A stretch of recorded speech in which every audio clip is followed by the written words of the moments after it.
Thank you guys so much for coming today, especially early in the morning. Hopefully you got some breakfast, and yeah, we're just happy to see you all here. We are Brooke and Carlie, and this is Storytelling 101.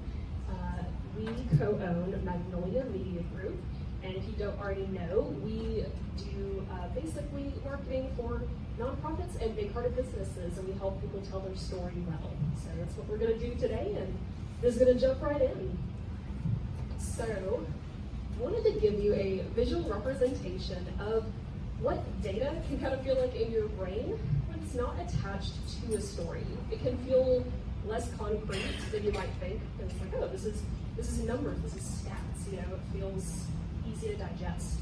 But when you're able to connect that with a story, it's something that you can relate to, something you can empathize with, and something that your audience can step into and be a part of. And that's what we want to teach you how to do today. Storytelling really helps you discern between facts and emotion. So facts are great. We all love a good, fun fact. And these are your statistics. These is your mission statement, vision statement. All of this is really important. But emotion is what really leads people to action. And storytelling is what combines both of these. Numbers do matter, but when they're combined with a story, they are so much more powerful. So think about this. Instead of saying, we served 500 people this year, that's great, awesome. I can't picture that in my brain. Sometimes 500 people feels really big, sometimes it feels really small. I'm gonna forget that number in probably 2 seconds because there's a lot of other stuff going on up here. So instead of saying that, I would say something like, Marcy never thought she needed help, but after her surgery, medical bills just kept adding up. She had to choose between food and paying her rent. She chose to go hungry until Let 'Em Eat came knocking on her door to tell her about their mobile food event. Because of your generosity, we fed 500 people like Marcy this year. Framing it in a story makes it matter a whole lot more. You have to care about Marcy, you have to care about the one before you're ever going to care about the success or the hardships of the many. The overarching message of this is that simplicity is your friend. I think marketing can feel really overwhelming and like you have to do all these different things and it's got to look super polished all the time and high pressure. It's really not. One of the big things we want you to take away from today is repetition is your friend. It takes up to 7 times hearing the same message for people to actually take action on it. And that's assuming that they heard your message and were listening every time you said it, which is unlikely, unfortunately. So be clear over clever. It doesn't have to be, I don't know, so confusing. We also want to encourage you to only make one ask every time you're talking to somebody. If you're asking for, let's say you have an event coming up and you need, sponsorships, and you need attendees, and you need volunteers. Don't ask for that all at once. People are probably going to do none of those things because they're hearing a lot of messages all throughout the day. So simplify it down. Figure out what you want someone to do when you post that social media post or when you send that email. Give them one clear point of action. So what makes a truly great story? I'm so sorry to tell you this. It's not you. It's not you at all. You guys have incredible organizations, you have amazing businesses, and I know you want to talk about your services, your programs. Here's all the ways we're helping. Here's all the things we're doing. Here's our 50 services we have. Yes, we've worked with a nonprofit that has 50 different services. It was a lot, but fun. But it's not about you. It is about how you make people feel, and it's about how people interact with you and their experiences with you. But don't worry, you still have a role. You are considered the story guide. So your storyteller is the person that you're highlighting. This is the person that you're going to interview, the one that you're talking about, and then you're the story guide. And it is your job to help the storyteller succeed and take them along their route. Great stories are not super duper dramatized. We're not looking for those sad puppy commercials. We want to tell stories with dignity, and we want to tell stories that are emotionally compelling but still respectful. We really, really want to make sure that the person we're talking to feels honored and cared for, because a lot of times, especially nonprofits, it's really sensitive topics. And a really important reminder is that not every story needs to be tied up in a pretty little bow.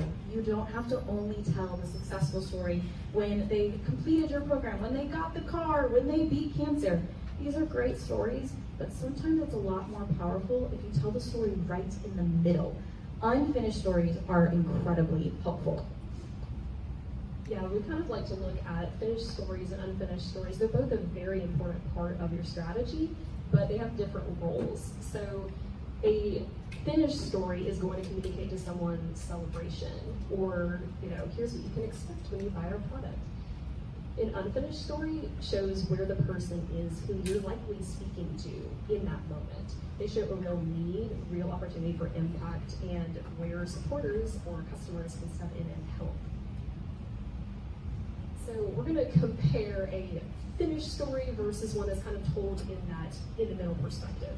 So, finished story here, this is for Home Repairs Ministries, which is one of our longtime amazing clients. So Lucy, an elderly homeowner, had faced one challenge after another. A severe lung disease had forced her to retire from her 35-year career, leaving her on a fixed income. Then a recent flood drained her savings as she tried to protect her daughters and her own health. When mold began to grow after the cleanup efforts, Lucy had no choice but to hire a remediation company, but couldn't afford the repairs afterwards, and was left living in a construction zone. Last September, Lucy reached out to Home Repairs Ministries for help. Thanks to the generosity of donors who adopted her home, our team was able to fund and complete all necessary repairs. Today, Lucy and her daughter are safe and comfortable in a home that's fully restored. No more mold, no more construction chaos. It's amazing and beautiful, and we do tell these celebratory stories. It's a great way to report back after people have given. It's really important. But if you're in the midst of fundraising, this might be a more effective way to go about it. We have a quote up here about how she's just had one nightmare after the other. We talk about how that disease had forced her on a fixed income, that same story that we had told before. Another quote about how they were trying to handle this, they just couldn't. And without the physical ability to repair her home, she was left in a construction zone. Here's where it gets a little bit different. Last September, Lucy experienced hope when she found Home Repairs Ministries. She's now on our wait list until we can raise the funds to cover her home repairs. That's where you come in. You adopt a homeowner like Lucy and help cover their home repairs. That gives you a place to step in right now if you're the donor or a potential donor. That makes it actionable for you and empathetic. So storytelling helps to build trust, especially those unfinished stories, because they help you and the donor and you and your audience member to see, hey, we're in this together. I need you to be a part of this. We like to think of storytelling kind of like dating. So imagine this. You walk into a coffee shop, you're on your very first date, you sit down, and immediately they propose to you. I don't know about you, but I'm leaving immediately. I am deleting whatever app I met them on, and I'm probably going to take a hiatus from dating for a minute, because that's a little bit crazy. This sounds a little bit extreme, but sometimes businesses and nonprofits do this with their marketing. On your website, in your email journeys, on your social media, it is immediately asking for something. It is immediately, come to my event, volunteer for this thing, become a donor. And we don't have any context for why I should care about that. You're doing great work, but I need to know the impact first. So storytelling is the bridge. We like to think of it as kind of your glue to let you ask for what you need and what you want. Storytelling helps people get to know you first. It builds trust. They become an ongoing partner with you. They see your impact before you have to tell them your impact, which is incredibly helpful. And you can do all of this before you ever ask them for anything, so they're a lot more likely to say yes. With great storytelling comes great responsibility. I might be aging myself a little bit with this, but thank you so much, Uncle Ben, for that. And here we're going to talk a little bit about ethics. So I know a lot of you guys are nonprofits in the room. I'm sure you've had a ton of ethical training. But these are just our best practices for telling a story ethically and for really honoring your storyteller. One thing that's incredibly helpful is to explain how their story could be used. Some people are going to be completely okay with their story on social media. Others are not. Some people are fine being in print. Others are not. That's okay. And I know it sounds a little bit scary because you're like, I did all this work to get this great content, to finally get them to talk to me. And now they get to dictate where it goes? Yes, because you're gonna get a better story and you're respecting your storyteller. 9 out of 10 times, if they are okay to tell their story, they don't care where you tell it. They're totally fine. I think we've run into this one time where someone asked us not to put them on social media, and one time where they said, you can talk about me, but don't talk about my kid. That's okay. We've been doing this for several years. It has literally happened twice. But when we offer this, when we ask permission, we have gotten so much deeper, richer stories, because it shows them that you care about them as the person before you care about, this is a great story, we can get a lot of donations out of it. You care about them as a human first. So let them choose where they want their story to go. And also, you can always offer the ability to be anonymous. All names that we're sharing today, just out of respect, have been changed. So everything for all of our client stories, they have been completely changed, just out of respect to our clients. But you can always offer people to be anonymous by changing their name, by aging them up, aging them down.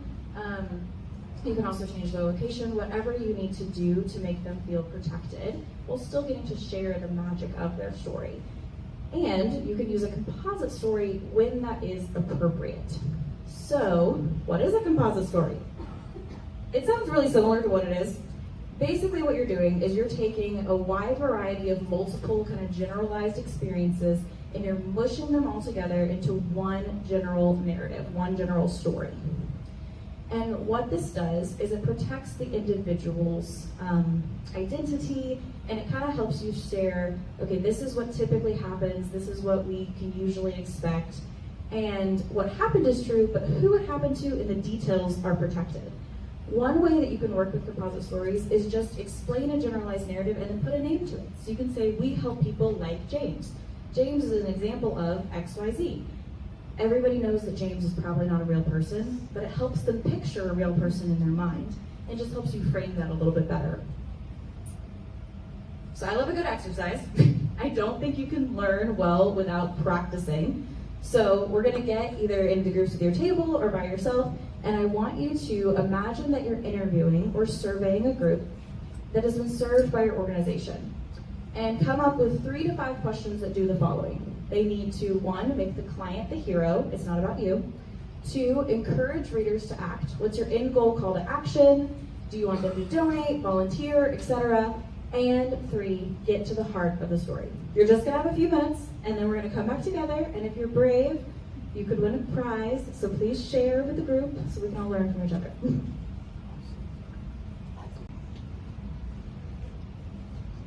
I love it. Brave one all the way in the back. So one question I we thought of was, what was my life before meeting us? That is a perfect question, because it leaves room for people to share what they want to share, but it doesn't put any pressure on them to share details that they don't want to share. I think that is an excellent question. It's a great way to open. Or also saying, where do you think you would be without having experienced XYZ or without coming in contact with us? That can be really helpful as well. The question is, what was the catalyst that brought you to? I love that. I think that's really great. And that helps frame it a little bit more too, because you're looking for a specific incident of, what was it like is a little bit open-minded. What was the catalyst that brought you to us? That's a little bit more specific, and it's going to help you get more of that experiential. Yes, Jeff. What are your goals and dreams? I love that. That's awesome. Great job. Okay, everybody gets a prize because you guys all did so good. Awesome. So now that we know, kind of how are we going to write our questions, how are we going to have some really great interviews, let's talk through the structure of a story. This is what we all learned in middle school, and there's a reason why they're still teaching it. They were teaching it back in the 80s. They taught it when I was in school. They're probably still teaching it. And it works. It does work.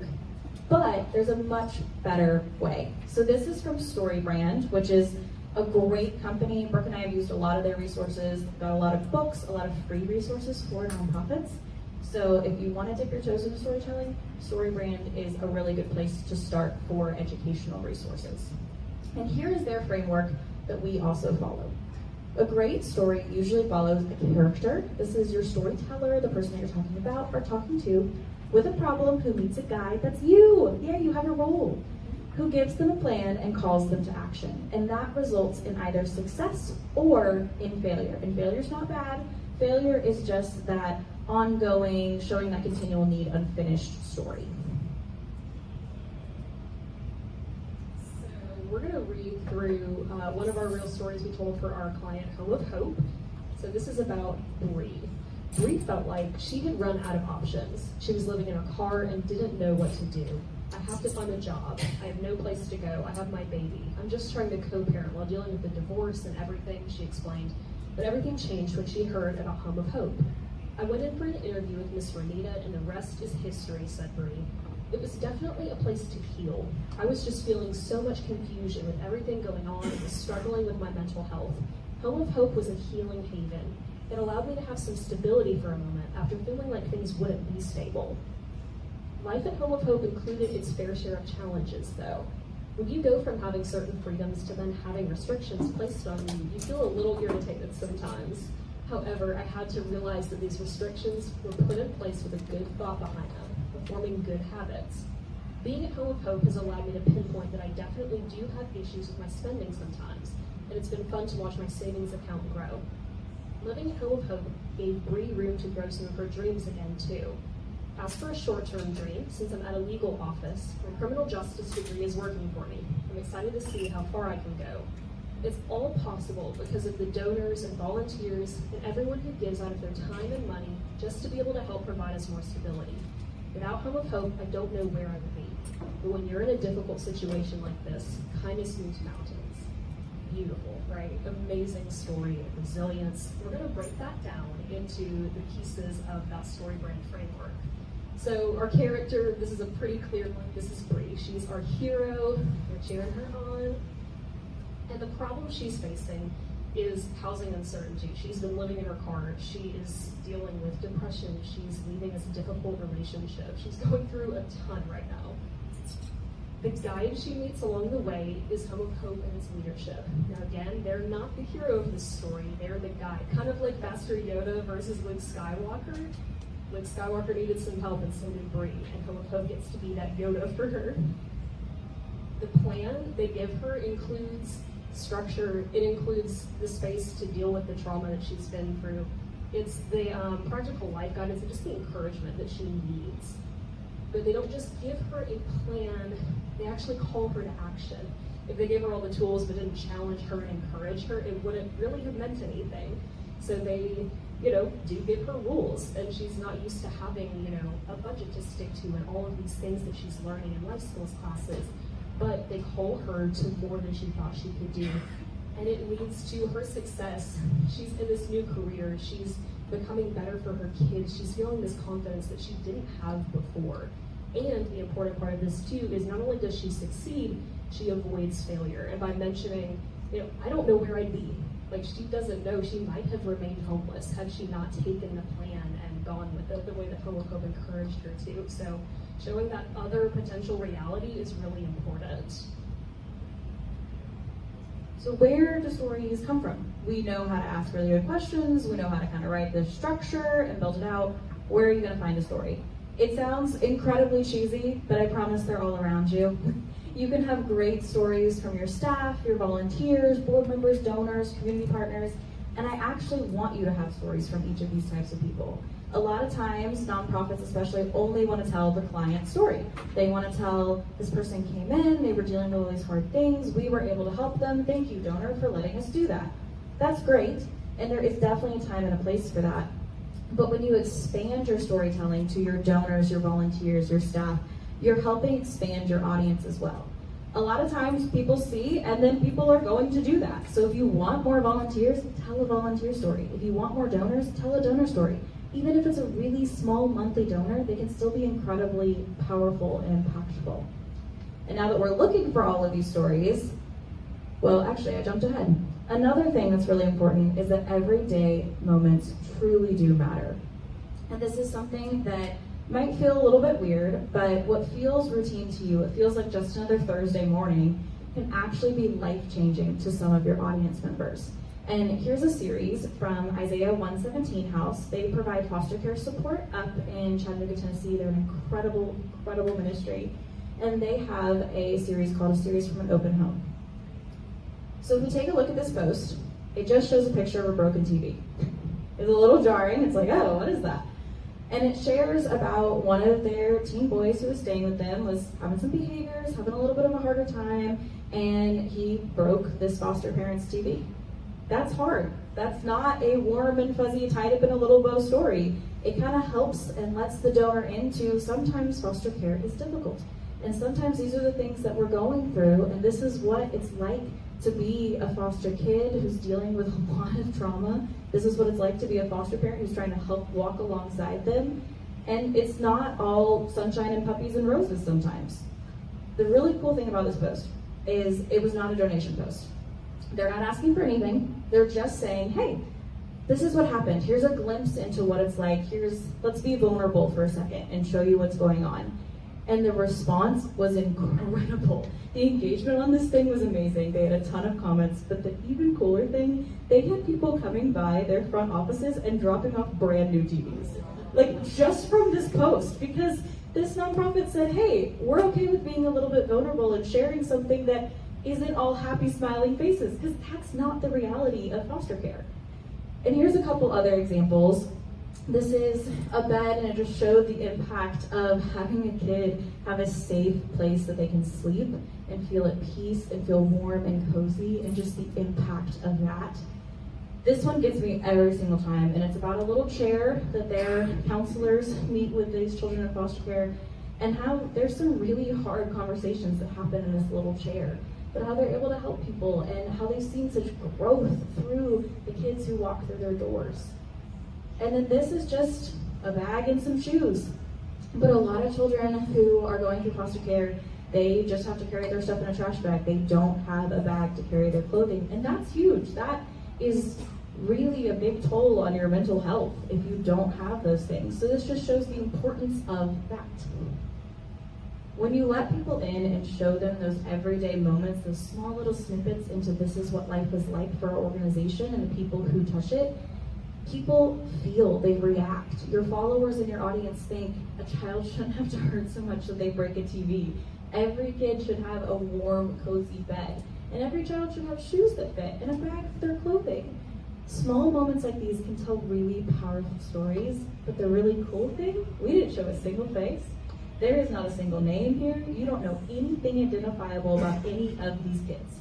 You got to protect them, but still share the magic and still share that deep emotional bond with your audience members. And I think that's really incredible. So now how are we going to keep track of all these stories and these everyday moments that we're looking for? I love a good pen and paper. I am very old school sometimes, so I keep a story notebook. It is in my bag right now. Sometimes when I think of things for MMG, I just jot them down. I'm constantly looking for things in the world for our clients and how can we improve and what are things that we can change. So a good pen and paper works. You can do a shared document, you can do a Slack channel, or we love to make things easy. So this is a QR code. It's going to take you to a Google form that you can copy and then use for your team.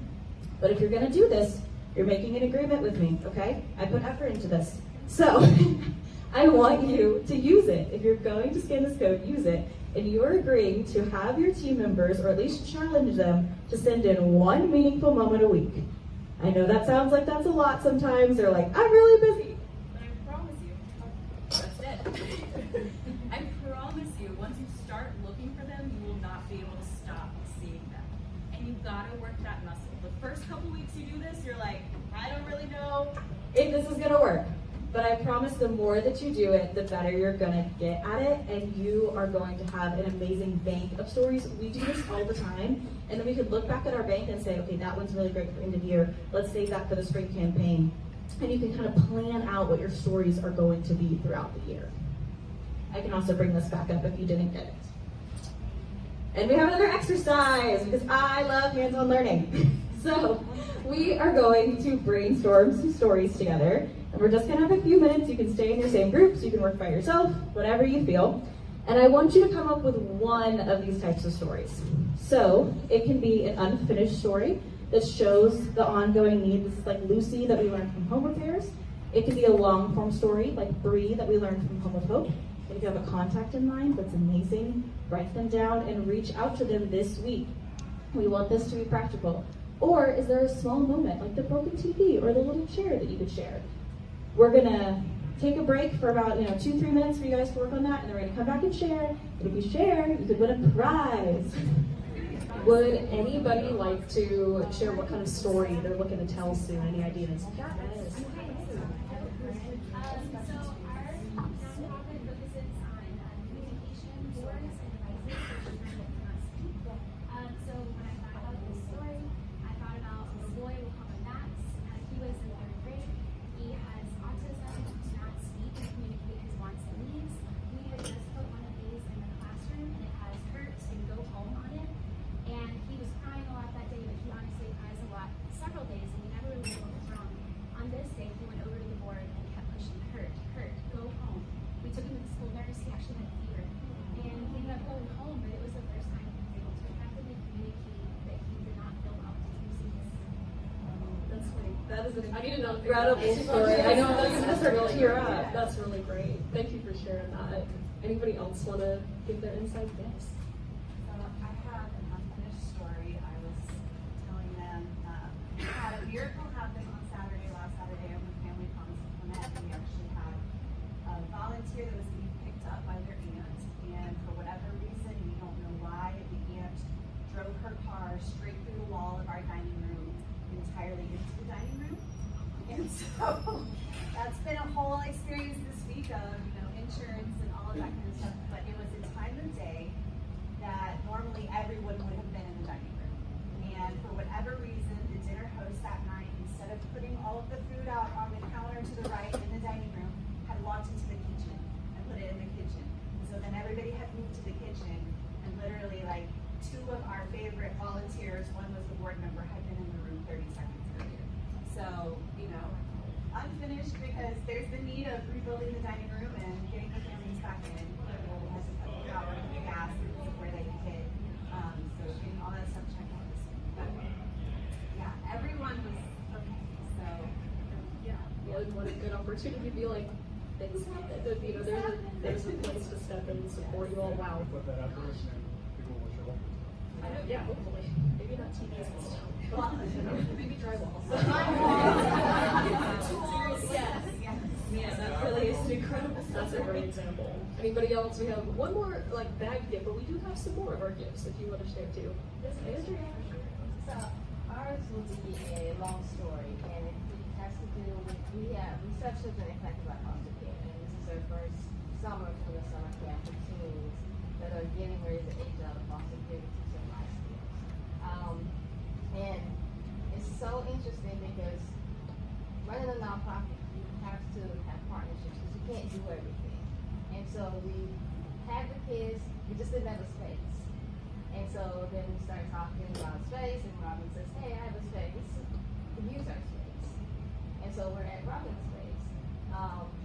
But these kids, they need basic financial training, healthy relationships, and so we're partnering and teaching these kids about healthy relationships, basic finances. But the part of the story is on Monday, one of the young ladies came, her dad got out of the car. She wouldn't get out of the car because she didn't want to be there. And once she got out of the car, at the end of the day, she said, oh my God, I am so glad that I was able to come because I love this so much. And every day, that's what she said. On Monday, when her dad came to pick her up, her foster dad, he said, I don't think she's going to be there on Tuesday. And she actually started crying. I want to be there. But so far, it's a long story, but part of it is that we are making an impact on these kids. They might not think they want it, but also the importance of partnerships that we can't do it alone. We serve the same communities, children.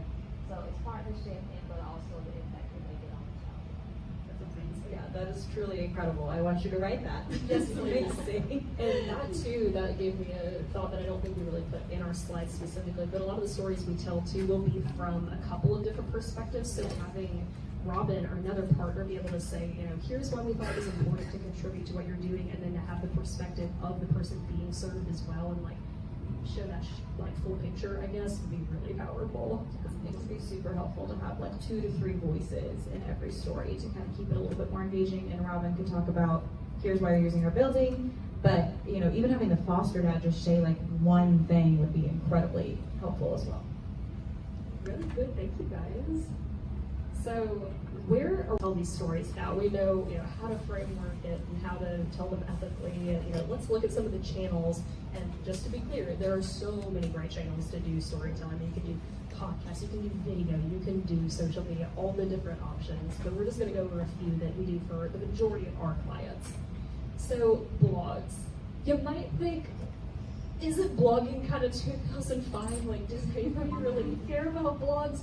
They do. It's a really important part of your overall strategy. This is where your long form stories are going to live. The great thing about blogs is that you own your website domain and you don't own your social media platforms. And rules change there, algorithms change. Your website is a place where you can store content that is your own and you can refer back to it, drive traffic there from other places. This also, it gives you a chance to go a little bit deeper than you might in a single social media post or a single email. And building that trust and authority is just invaluable. And it also can be really great for, if you want to come up with, search answers, AI, GEO, all the considerations these days, it can help to have more authoritative content. The more that you can be seen as an authority and a credible source within your realm, the better. The typical length for our stories, this really is just kind of where they typically land. We've done shorter or longer, but usually 1,000 to 1,500 words roughly. Just follow it where the story goes is our best advice on length. Another great place to tell stories is, of course, social media. And as you guys know, social media is ever changing. What worked a month ago might not work this month. And you kind of got to hop on the train and keep going. But there are a few things with social media that are always going to be true. So I like to think of social media kind of like your digital handshake. Back in the early aughts, this was your website. And in some ways, this is still your website. But a lot of times, this is where people are discovering you, is on social media, and deciding so fast if they care and want to know anymore. So stories on here should do one of three things. They should educate, they should engage, or they should entertain.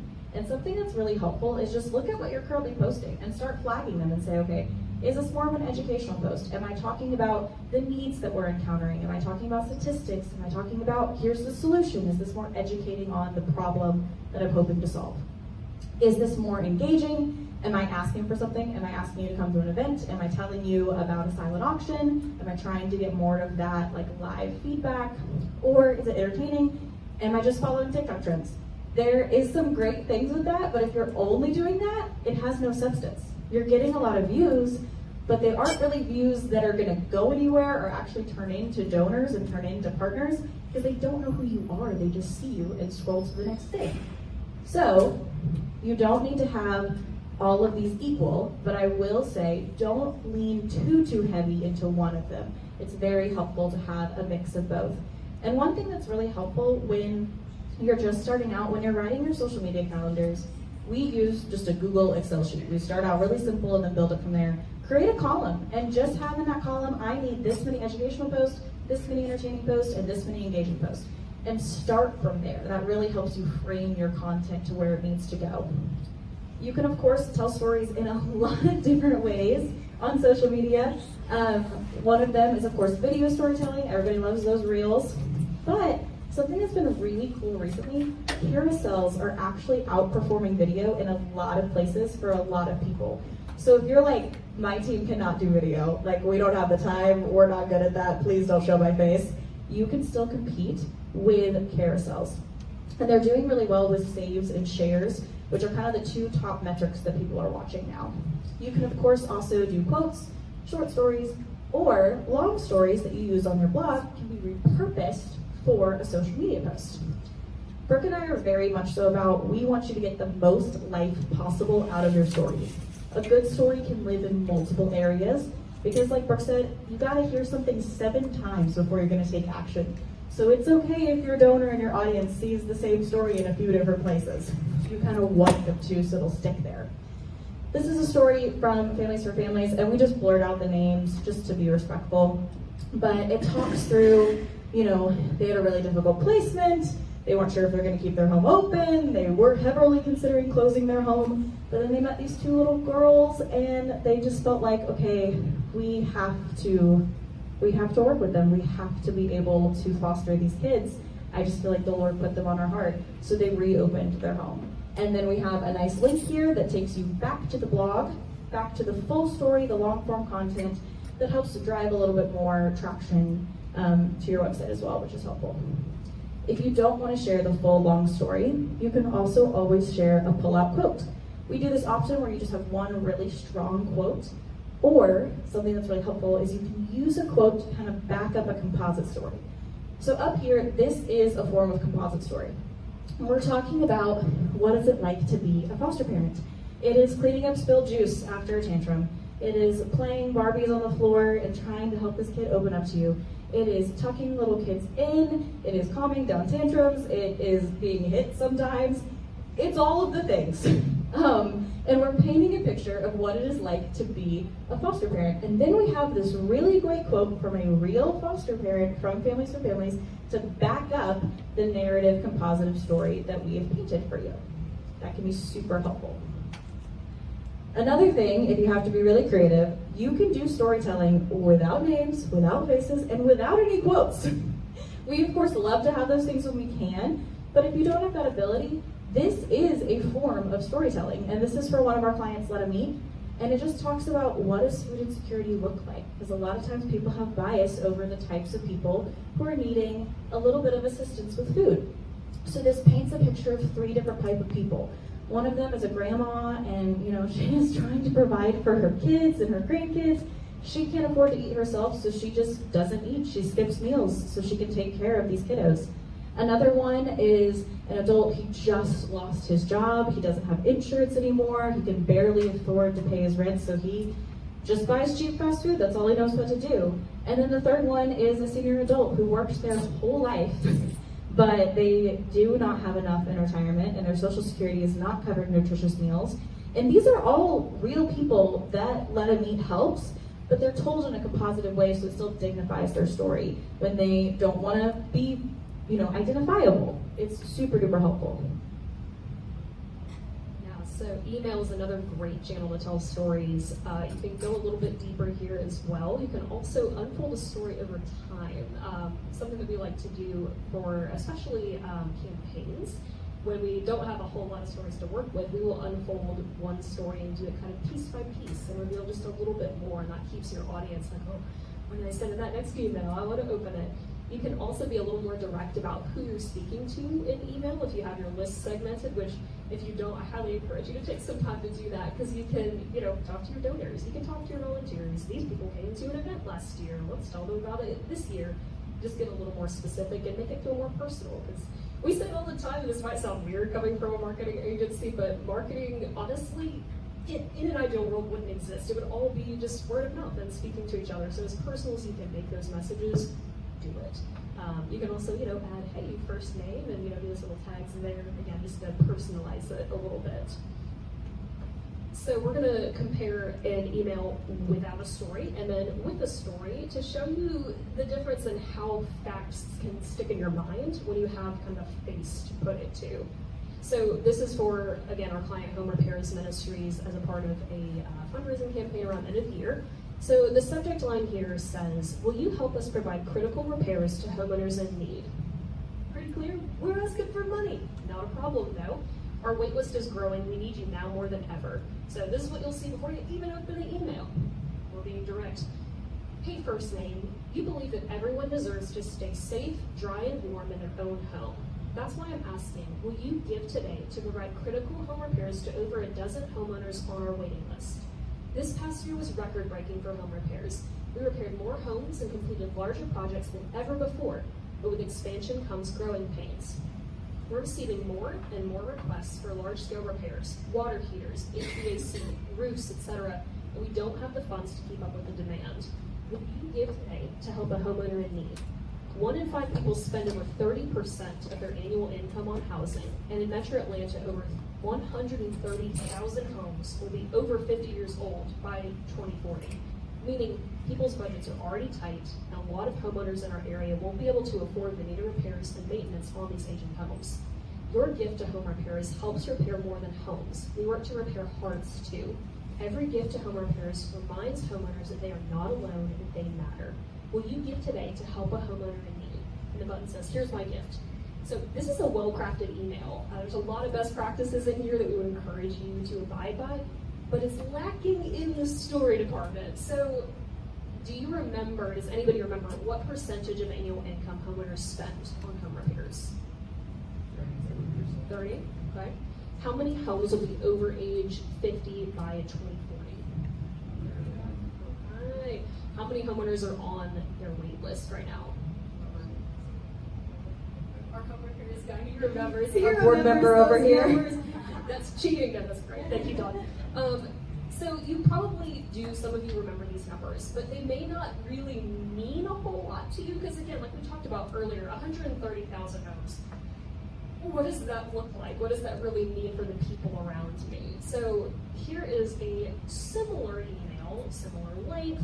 The format is the same. Again, we're not getting crazy with design. This is very simple, but it has a story in it. So subject line here is, Angela's home has critical repair needs. Can you help? Who's Angela? I want to know more. After escaping abuse, Angela's home was left damaged and unsafe. Your gift today can help. We're getting right to the point, but it feels a little more personal already. Hey, first name, we know that you believe everyone deserves to stay safe, dry, and warm in their own home. That's why I'm asking, will you give today to provide critical home repairs for people like Angela and her children? 2 years after escaping an abusive marriage, Angela was able to access her home again, but relief quickly became stressed when she found that her ex-husband had destroyed their home. Broken walls, moldy cabinets, a damaged water heater, and more. She couldn't fix under a small paycheck, but that's where you come in. Thanks to generous people like you, Home Repairs Ministries sent volunteers to her home to complete critical repairs, including her water heater. I've been completely isolated from my community that doesn't understand the level of abuse I went through, Angela shared. Yet here jump in strangers. They're just showing me so much love, care, and compassion. We don't just say, we're going to pray for you. They actually jump in and help out. We celebrate the progress we've made for Angela, but many repairs are still incomplete, and without your help, her family will continue to struggle in an unfinished home. Will you give today to help complete Angela's home repairs?